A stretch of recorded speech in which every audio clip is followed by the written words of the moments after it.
There's an Oxford resident called name of Dawkins who's written an influential and worthwhile, I think, book called The God Delusion.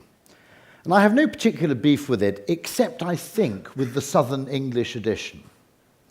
Because whereas there are parts of the world patently where the meme of religion and the divisions that it generally inculcates in society can lead to extraordinarily dangerous and divisive effects, I don't really see the problem in Britain to the same extent. I mean, when I travelled up from Kent this morning, I didn't really pause for a second or more to consider the possibility that my train might be hijacked by suicidal Methodists. When I walked from the station to the theatre here, I didn't actually, circumspectly glance around me all the time in terror that I might be pistol whipped by Quakers.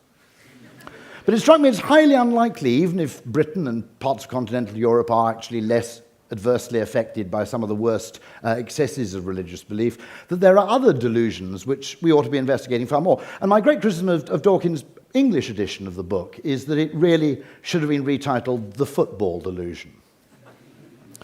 Now, I'm from that part of the country where there is no football. I'm from the Welsh borders, and we just don't have the soccer gene to the same extent. But it does strike me as interesting, not so much football, because I have no beef with people watching football, enjoying football, attending football matches at all. Doesn't seem to be a problem. If you choose to derive a large amount of pleasure from watching a series of completely random events play out, effectively pinball on grass, and then choose to construct around those events a narrative entirely of your own devising, well, it's not for me to say you're wrong. It's not for me really to point out that the statistics of football make it actually, in terms of individual matches, not league play, the impurest of all sports. Actually the second. Baseball is actually even worse. But if you'll notice, they never play individual knockout matches in baseball. They will always play. The World Series is decided on the best of 7. No, but I have no problem with this at all. It's obviously patently an enjoyable sport from which people derive a huge amount of pleasure. What I do have a problem with is football commentary. Because it seems to be a case where every single thing that happens in soccer is attributed to intentional human agency and not to luck. So if a team loses a match, there are immediately calls for the resignation of the manager, despite the fact that statistically the single result is more or less irrelevant. Notice too that it's not like a game like tennis, where the play takes place in lots of individual compartmentalized sections, and where actually you can say that each point played in tennis is more or less independent of the preceding one. Although there's an interesting separate debate about tennis, which a friend of mine, Richard Thomason, observed, which is to say that the interesting thing about tennis is that the entire drama and exciting narrative of tennis is created by the scoring system. If you played tennis but you scored it like basketball, it would be unwatchable. If you imagine, effectively, Federer leads Murray by 247 points to 163, you're not going to stick around. The fact that you have compartmentalized sets, you have retaining serve and losing serve, gives it a kind of interesting narrative arc, which makes it watchable as a sport. A very intelligent critic of basketball made the point, he said, I don't understand why it takes so long. Why don't they just start at 100 points each and then play the last 4 minutes? He said. But no, the odd thing about soccer is that everything, even though most of the events are random, the scoreline is so small as to be more or less statistically insignificant, probably only a small percentage of play actually contributes to a goal, and where it's actually philosophically true to say that the entire scoreline would be fundamentally different if the coin toss at the beginning, before play even started, went the other way. And yet people will construct extraordinary amounts of synthetic happiness or indeed synthetic misery around the result. They will construct an entire story of how the match went, which is designed to create a kind of narrative. And then the commentators effectively make every single result, however statistically minor, I don't include league results in this, aggregated results seem to have meaning, as though it's necessary to construct about 500, 1,000 words of description. Everything is the product of human agency. Every goal was either brilliantly struck in the case that it actually created a goal, or, of course, a complete cock-up in the case that it missed. The only non-human agency is when you get the most peculiar sentence of the lot, which is, and the crossbar foiled Drogba's efforts. So when you do actually attribute agency to something that's non-human, it's to a piece of wood. This is strange. And it did lead me to think, watching football commentary, which does seem increasingly nonsensical in many ways, simply because it attributes a kind of simplicity and a narrative to events which are actually highly complex and have a huge degree of randomness within them. And it did cause me to ask the question, which I suppose is contra Dawkins, which is that would an ancient Greek football commentator actually be more honest than a contemporary one? There's a great point, I think, of Chesterton's, that when we cease to believe in God, we don't believe in nothing, we believe in anything. And the extent to which we tend to attribute to events which are the process of complex phenomena, many of which are completely unpredictable and certainly can't be designed in advance, the fact that we do that seems to be an inaccuracy. An ancient Greek commentator would not attempt to make human agency the single driver of the scoreline in a soccer match. He would use useful phrases which acknowledge the unknowable, the uncertain, and the role of fate. He might say everything was going well for United, and then Phoebus Apollo decided to thwart their midfield efforts. Now, there is an argument that that is actually a more accurate picture of the world, the one in which you see human intentionality and agency in every single outcome. Now, why this seems to be important is for a very interesting reason, which is I went to see a talk by Richard Thaler, the author of Nudge, about 6 months ago, and he said something which I thought was perhaps among the most important sentences I've heard in 2 or 3 years. And he said that the interesting thing about economists is that they are generally opposed to monopolies. They view monopolies as a very bad thing altogether. And yet the strange thing about economists is they're entirely comfortable about the monopoly they themselves enjoy. And economics has gained, and Thaler made this point brilliantly as a behavioral economist, that economics has almost a monopoly, an unconscious monopoly in many cases, over business decision-making and over government policy-making. And it's achieved this through slightly surreptitious means, which is economics posits a ludicrously oversimplified, individualistic model of human decision-making, treating everybody as a rational actor, busily maximizing their own utility, without reference to powerful human emotions such as mistrust or regret. It assumes that everybody making a decision has access to perfect information, which, of course, freezes marketing out of the picture altogether and effectively makes it irrelevant. But it also assumes that people decide individually and that they're unaffected either by habit or habituation or contagion. In other words, the very powerful human defaults of do what I did last time and do what everybody else does. But because it makes these dangerous assumptions, it's able to construct elegant mathematical models around what should happen. It's not scientific in the sense of being an empirical science. It's merely scientific in that you can construct mathematical models and equations which make you appear scientific. And Hayek called this scientism. That you actually, you steal, if you like, the clothes and the language of Newtonian physics, and you apply it to something where such certainty, such sort of linear associations have actually no place. Human behavior is far, far closer to meteorology than it is to bridge building or train building or track laying in the kind of science you need.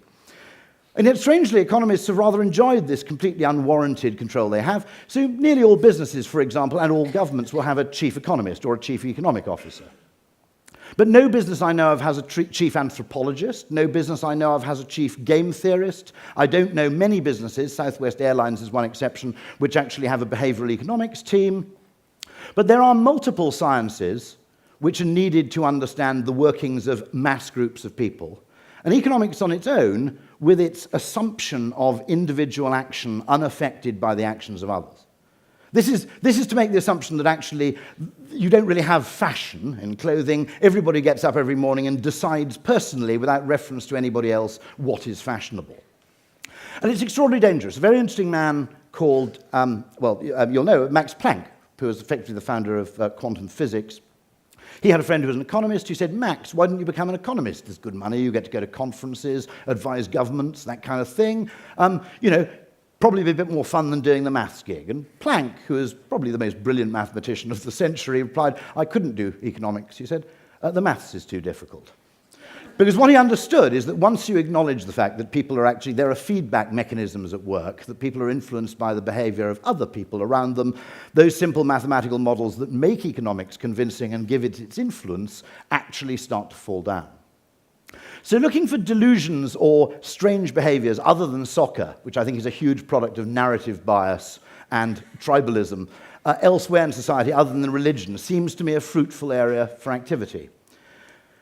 And the big problem seems to be, in many, many cases, we assume individual agency. We assume that everything we do is a product of individual choice and that we do it because we like it. The extent to which we outsource our decision-making processes to other people and actually default to norms or default to past habit tend to be downplayed because this economic model still predominates in the understanding of how how capitalism is efficient, why competition is good, and so on and so forth. So here are a couple more. Wine. I have always thought that wine, like football, is slightly strange in that it doesn't deserve its runaway popularity, especially as a drink without food, in which conditions French people and Italians very rarely drink it. It's an atrocious drink in many respects. It's atrocious in that it breaks the rules of all successful consumer products, where, first of all, some sort of consistency of quality is usually considered a good thing. You would find it very difficult operating a pub where 1 pint in every 3 of beer tasted like piss. And yet pubs can sell wine under those conditions, where when you buy a glass of wine in a pub, the odds that it's actually not disgusting are, I'd place it, slightly better than 50-50, and yet people happily pay £4.50 for it. Okay? Most people, I think it's fair to say, most of the time would prefer a gin and tonic to a white wine, but they ask for a white wine. What's going on here? I think there are a lot of complicated things all working in effectively together. One of which is there are effective social biases. It is very appealing for places like this. I'm sure there'll be a drinks party afterwards in which will be uttered to you what Kingsley Amis described as the 3 worst words in the English language, which are red or white. One of the reasons is that it's extraordinarily profitable to sell wine, or indeed to give it away, because there's no known price anchor. You can't charge 25 quid for a Gordon's and tonic because we know what Gordon's costs and we know what Schweppes cost. When you have an obscure wine of no known provenance, you can actually achieve egregious markups simply because people go, well, it sounds kind of posh and this is an expensive restaurant, so I suppose it's vaguely plausible that I'm getting my money's worth. It's extraordinarily inconsistent. Michael McIntyre, the comedian, makes the point that it's the only thing served in a restaurant where they ask you to smell it before you drink it to check it's not wrong. Now, I don't want to be wrong, but isn't that their job? You don't get a waiter bringing you the milk to go with your coffee at the end of the meal and going, I think this might be slightly off. I was wondering if you could just check. There may be a degree, and I've got friends who know a great deal about wine who work in the restaurant business who are actually convinced that most people pretend to like it, that even if you serve a bottle of wine that's fundamentally corked, people will nearly always drink it. The only clue is that they usually don't order a second bottle, but they very rarely send it back because no one is actually confident enough to say there is something wrong with this wine. So simple fear of social embarrassment and the pretense that you enjoy something plays a part. Choice architecture, we've seen a bit about choice earlier. Wine, by an extraordinary accident, comes in 2 colours, which means that if you just buy 6 bottles of white wine and 6 bottles of red wine, you're deemed to have offered your guests a choice. You can't offer your guests 1 alcoholic drink, because that's kind of rude. You've got to actually offer them the courtesy. I think the previous talk was almost talking about this, the illusion that they are in control. The only trouble is, if you wanted to serve spirits, that would require you to buy 5 different bottles of spirits, 4 or 5 different mixers, and 3 different kinds of fruit. It's troublesome. Bizarrely, if you just say red or white, tea or coffee, still or sparkling, those 2 things basically tick the box marked, have offered a choice. What you've actually done is you've given them 2 drinks they don't like very much, but they get to choose the colour. Nonetheless, for the purposes of social events, that is deemed to be sufficient. There are tons of other biases as well. Because there are an insane number of types of wine, when you go to the supermarket, it dominates the shelves. And we have a very big heuristic in our shopping in a supermarket, which whatever there's a lot of in the shelves is probably pretty good. So wine will occupy something like 10 feet of shelf space to every 1 foot occupied by spirits. It's also, if you notice, very easy to buy because you get to the end of the supermarket and you go, ooh, look, there's wine. I'll have red and white and I'll remember to put the white in the fridge. And you usually don't. Okay? If you want to buy spirits, suddenly you realize at that point the path dependency is working against you. You have to double back, go and find some mixers, and then In the case of Pimm's, of course, you have to return all the way to the beginning of the store to buy 7 different types of fruit against the direction of traffic in the store, so you default to wine. An experiment, interestingly, in path dependency was done by a group of retailers and spirits manufacturers who created a cocktail pod right at the end of the supermarket. And it had a freezer full of ice, it had a whole rack of mixers, and it had 2 baskets of lemons and limes, and it just said cocktail pod. But it was at the point in the supermarket where it was effectively alongside your what shall I drink tonight, what shall I offer our guests point, rather than requiring you to double back. When they introduced that, sales of spirits in those stores overall went up by about 8%. It's an extraordinary effect, simply the product of path dependency. Now, when this concatenation of various stuff all comes together, there's also the thing that we're actually like alcohol, and wine is the acceptable middle-class dressing in which to consume it. Stand around with a glass of wine at lunchtime, and you're seen as a bit of a bon viveur, but basically a respectable bourgeois chap. Tequila shots in the office at lunchtime, on the other hand, do not convey anything of the same thing. So at some level, we have no choice, because, of course, we buy wine not for the effect it has on us, but the impression it has on other people. And that is actually a social construct over which we have very little control. But the important thing about this is the overstatement of individual human agency and the power of self-control when faced with external network forces. It's very, very widely known in the software industry that, to some extent, market share is a huge product benefit. That, there is a great advantage once you create the iOS ecosystem and you have more apps than everybody else, that's one ecosystem, and you also have more accessories, cases, chargers, and strange Bluetooth sort of accessories than any other operating system, then you enjoy a disproportionate advantage over everybody else. It's known widely in network externalities and known widely in the software industry. I would just contend that they're actually much more prevalent than we think, but the fact that they work on us unconsciously causes us often to discount them.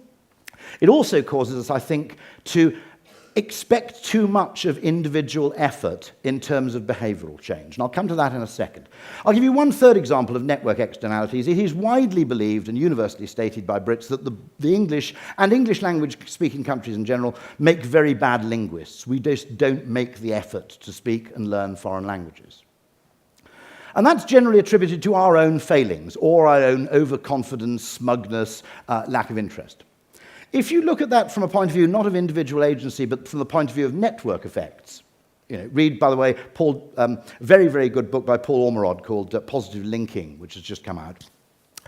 What you suddenly realize is it's a bit more complicated than that. First of all, if you imagine a Dutchman considering whether he should learn English versus an Englishman deciding whether to learn Dutch, the gains to the Dutchman in learning English are possibly 100 times greater than vice versa. In terms of English will be useful to him wherever he goes, even speaking to people for whom English is also not their first language. It will be of useful to him in France. It will even be of more use to him in former Dutch colonies like South Africa, for example, or Indonesia. He also has a head start. He's consumed something like 1 or 2, probably 10,000 hours of English language TV, wisely with subtitles, not with the idiot dubbing habit, over the course of his life. So English idiom and tonality and so forth, everything, in fact, other than the pronunciation of the letter S, will come fairly naturally to him. A friend of mine had to fly over from Stansted to Amsterdam regularly on a plane called the City Hopper, which unfortunately had Dutch pilots, which led to very amusing announcements, I have to add. But now, let's look a little further. To the English person wondering whether to learn a foreign language, which one? The choice architecture is a complete mess. You can now just about make a case for Mandarin Chinese, maybe Spanish, Portuguese conceivably, but it isn't a clear-cut, absolutely obvious thing. It's extremely unlikely that there will be any social effects. If the Dutchman says to a few of his friends, I'm thinking of improving my English, he will find 4 or 5 other friends who say, I agree with you, let's go along and do something about it.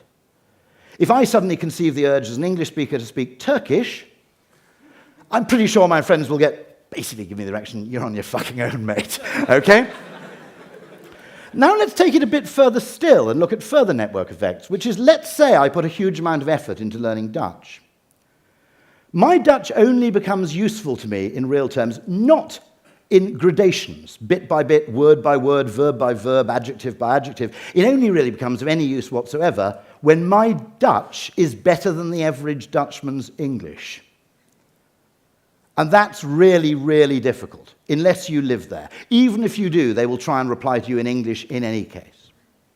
So the point that whereas a Dutchman actually gains from learning English incrementally, an Englishman only gains from learning Dutch once he reaches some vital tipping point of extraordinary fluency, makes the whole thing completely unequal. So it's not entirely our fault. You can add an extra dimension of confusion, which is, in one respect, and someone wrote to me about this, the English are actually very good linguists, which is we're very good at understanding English when spoken by non-native English speakers. So we have actually honed our linguistic skills quite readily to understand English when it's spoken or accentuated or intonated in a very unusual way. If you actually get the gender wrong in French, they don't understand what on earth you're talking about. If you ask for la limonade, they haven't got a clue. And then about 6 minutes later, they go, le limonade now is suddenly, clarity has now descended upon me. Now, it's possible this is just, frankly, willful perversity on the part of French speakers. But since there have been no recorded cases of willful perversity in France in the last 200 years, I think this explanation can be discounted.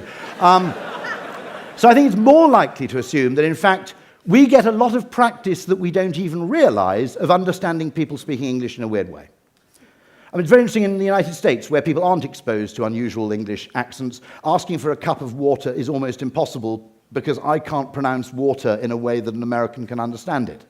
So actually, some of these utterly bizarre differences, the fact that, even worse was a friend of mine who learned Hungarian, by the way, which is, the problem is that no Hungarian has ever come across a foreigner who's learned Hungarian before. So he assumed that they would go, I see that you're an Englishman who has learned Hungarian. I am so gratified and flattered that you have bothered to learn my virtually intractable language. No. They assumed he was a Hungarian, but just very, very stupid. So what I'm saying here is that we make a mistake by not looking at the world nearly enough from a network perspective. In many cases, I think that technological problems are often marketing problems and perception problems in disguise. The electronic cigarette, one fairly good scientist believes, if adopted by most American smokers, would reduce the smoking-related deaths by 2 orders of magnitude. The problem actually is one of networks, that it's a weird thing to use, people don't feel comfortable using it.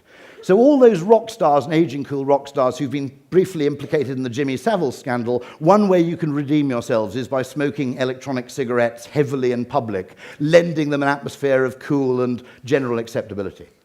But here you have a technology which individually it should be an easy choice, or at least an easy thing to experiment with. The problem is actually the extent to which most of our behavior is actually mediated by the behavior of and affected by the behavior of other people. Electric cars are no longer a technological problem, it's how you get people to accept them. But in one thing, I think this is really important, and I've talked to some very interesting people who know much more about this than I do, so credit to them, which is that when we design behavioral change programs, or when we tell people what the ideal behavior is, we design it in a way which is perfectly rational from an individual standpoint, but from a collective or social standpoint is virtually impossible to adhere to. Now let me give you an example. If you want people to cut down on their drinking because people are worried about excessive drinking, the general assumption is you look at lots of epidemiological studies and you come to a conclusion that people who drink up to, let's say, 28 units, 21 units of alcohol a week don't seem to come to any long-term harm, so you make that the recommendation. You make it a numerical recommendation. Similarly, calorie-restricted diets tell you you should eat this much every day. Now, there's a couple of problems there, one of which is that it is much harder to stick to a quantitative restriction than a binary one. If you notice, most of us, when we drive, break the speed limit every time we drive. Not by much, but by a bit. It simply doesn't feel that bad or wrong going 34 on a 30 limit. Very, very few of us, even at 3 in the morning when there isn't a person in sight, and actually the person who pressed the button on the pedestrian crossing has long since walked away, very few of us will run a red light. It simply feels wrong in a way that isn't true of what you might call eating a few calories too many. Secondly, in terms of behavior, if you think about that limit of 28, let's say, units of alcohol a week, there's a fundamental problem there, which is that it often requires you to stop drinking when you're already drunk. Oh, I'm fucking having a great evening. Oh, bugger, I've just reached my 28. Right, I must stop right now, okay? Now, let's firstly kind of, it's not going to happen, is it, right? But thirdly, in order to make a restriction on how much you drunk socially contagious, to actually make it socially self-reinforcing, all your friends, even though you may live in different parts of Britain and only meet up once or twice, all of you have to drink at exactly the same rate. Because otherwise you go, oh, no, how likely is this to happen, okay? Well, I'm actually, I've got 15 units to go, actually, mate. I'm planning on a really large one this evening, but I see you've just reached your 28, so I'll stop and keep you company, okay? It's not going to happen again. Okay? So this is where what appears to be rational behavioral design comes into conflict both with our own individual ability to stick to things, and we're better at sticking to things. If you notice, all religious law is binary. There's no such thing as 50% kosher food. It either is or it isn't. And that's partly because you could do this, you can't do that, relies on habituation. I've been on a sort of no-carb diet. Whether it's good for you as a diet or not is completely debatable. It's worked extraordinarily well, and I'll explain why in a minute. What's undoubtedly true is that it works partly because it becomes self-reinforcing. After a while, you look at Danish pastries with mild disgust, simply because you haven't eaten them in the last 2 months, and they look kind of weird and different. But there's another magic to designing things to be binary, which is they're socially self-reinforcing. And the trick really of my diet, which doesn't look very successful from where you're standing, but trust me, you should have seen me a few months ago, okay? The real success of it is I got my wife to go on the thing at the same time. And the basic point is you don't eat carbohydrates, you don't eat grains, you don't eat sugar, in that sense. So it's effectively a binary diet. You can eat any quantity you like of X, but you can't eat Y. Now, one of the things is it's cognitively much, much easier because you've only got to exercise self-control once a week, which is when you shop. Because if you don't buy any carbs, there aren't any in the house, so you don't eat them. A calorie restriction diet, where you count the calories every day, requires you to exercise self-control every single time you eat a meal. Now, that's almost impossible. I mean, that's actually like giving up sex by going to lap dancing clubs instead. It's effectively saying, in order to actually have less of something, we should give you just enough of something to get you really interested and then tell you to stop too soon. Okay? That is not an easy thing. That makes insane demands of our self-control. So the interesting point I'm making here, and this applies to alcohol, is maybe if you say don't drink alcohol 3 days a week and you get all your friends not to drink on Monday, Wednesday, and Thursday, or Monday, Tuesday, Wednesday, or in January, that has two virtues. It's absolutely binary. It doesn't require you to exercise any self-control when you're drunk because you don't get drunk. Secondly, your friends can engage in the same thing at the same time, so you're never under any social pressure. And then you realize that actually behind most religious law, there may be very little apparent rationality of the Dawkins kind, but there's an extraordinary amount of psychological insight. Because it understands that for laws to stick, they need social reinforcement. They need to work in terms of each person's behavior being visible to each other. They need to make transgression actually apparent. And they need to be binary. Now, this may make them less rational. The person who says 28 units a week has tons of science to back up his recommendation. 3 days a week, don't drink. There's actually no science for that. Theoretically, it's bonkers, because you could be a raging alcoholic on 4 days a week and not drink on the other 3. On the other hand, if you look at religion, it has actually survived for a few thousand years, which suggests that it has some sort of stickability. And religious law is what B.J. Fogg calls crunchy. It's binary. It's you can do this, you can't do that. And the interesting thing, if you look at it, is the French got very worried that people were working too hard, which was causing unemployment. So they created a very French rationalistic thing, which is called, I think, the Working Time Directive, which limits your working time to 35 hours a week. How do you spot someone who's cheating? He says, I got up late. How do you actually spot transgression?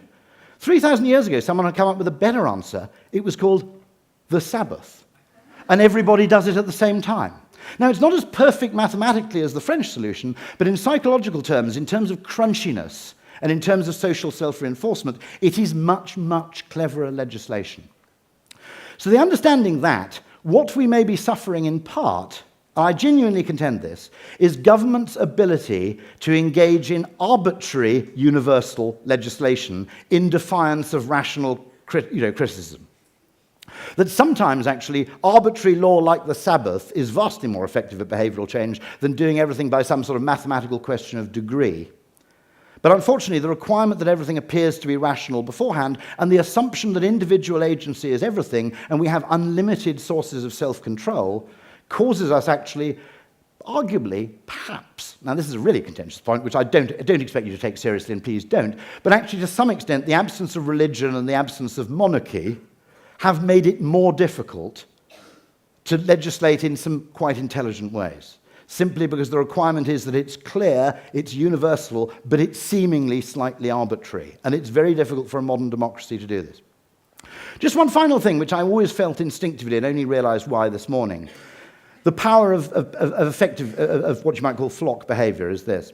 I'd always had a vague feeling that speed cameras, which we can debate about endlessly, and most motorists do, there was something slightly wrong with a speed camera on a dual carriageway, and I couldn't work out why it was. A speed camera on a single, two-lane road where cars going in opposite directions seemed to me kind of to make sense. You're coming into a village, it says 35 limit. If you go 38, the camera flashes and you're fined. Okay. But when we drive on a dual carriageway, we actually drive socially. We almost become like flocks of birds. And one of the rules is, which is more or less in the UK, it applies differently in different countries, is the person in the right-hand lane should at all times go a bit faster than the person in the lane to the left of them. And so what the speed camera does is it tries to encourage everybody to drive at the same speed in both lanes, which is deeply inimical to us instinctively, because everything about us says the right lane must go a bit faster. And there are good reasons for this. If you don't have a difference in speed between the two lanes, it's impossible for people to change lanes when they need to. So there's a very, very good reason for this instinct. But the problem you get with a speed camera is your instinct to actually slow down to the specified limit and your instinct to go faster than the person to the left or slower than the person to the right come into conflict. And here you have a rule which actually seems to work from the assumption of individual human agency. Once you understand the extent to which our actions are actually determined by the actions of others, it completely falls down. I don't know how to use this insight to solve problems, but I suspect there are many, many interesting heuristics you can design. And the design of better heuristics, even if they're not imposed by compulsion, they're simply advanced by governments as good practices, seems to be an extraordinary area for improving social behavior. Simply giving people mentally easy, socially contagious heuristics. And I'll end with a very good one. It's called the Minnesota Zipper Merge. And I don't know how many of you drive, because you're all mostly students. You go around on bicycles and therefore become very environmentally conscious because you ride bicycles, even though you think it's the other way around, but I'll park that one. But anyway, the extent to which actually our attitudes are a product of our actions rather than the other way around deserves a bit more investigation. But the Minnesota Zipper Merge was, I don't know whether it actually came in when Jesse Ventura, the professional wrestler, was governor of that state, but it's a beautiful thing.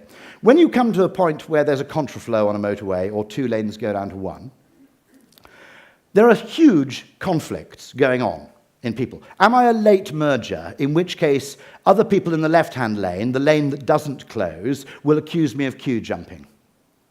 Do I try and merge too early because I'm terrified of being accused of queue jumping? Because you have to remember in Britain that queue jumping is on a par with paedophilia on the list of things people don't want to be associated with. All that happens is completely dissonant behavior from everybody, those late mergers who are then resented by the people who've been in the right lane and then who try not to let them in, versus the people who merge too early, wasting available road and causing the tailback to stretch back too far, effectively are caused by a heuristic conflict. What they did in Minnesota was beautiful. They just invented a word for it. The zipper merge. And suddenly when you've got a word for it, it can become a social norm. And the way it works is beautifully simple. You're told, zipper merge ahead, stay in lane, go to the end of the lane. When you get to the merger point, you take it in turns, one lane at a time. End of story. That's what Daniel Kahneman would call a system one mental process. Now, it would be more efficient, logically, if you had 10 cars from one lane, 10 cars from the other lane. At that point, people start to cheat and pretend they miscounted and go through as the 11th car. It no longer works. What this does, apparently, is it reduces the accident rate and it vastly speeds the flow of traffic through intersections. And all it is not through government in compulsive terms, telling you how to behave. It's simply government creating a word for something which then creates the behavior which is socially beneficial. Now, that's not my best example. There's an even better example I discovered a week ago. The entire phrase designated driver was invented in marketing. That when you have a name for it, you have a sudden way to explain why you're sitting in the pub drinking a Coke. And the very existence of the phrase designated driver enabled people to say, before we go out this evening, who's the DD? In Amsterdam, in Holland, they did a separate thing. They did a marketing campaign where the designated driver is always known as Bob. And they asked the slightly surreal question, who's going to be Bob this evening? Now, that is the case where you create effectively a heuristic, which is every time we go out on the Raz, one person stays sober. Very useful heuristic. You can take it in turns. It's easy to do.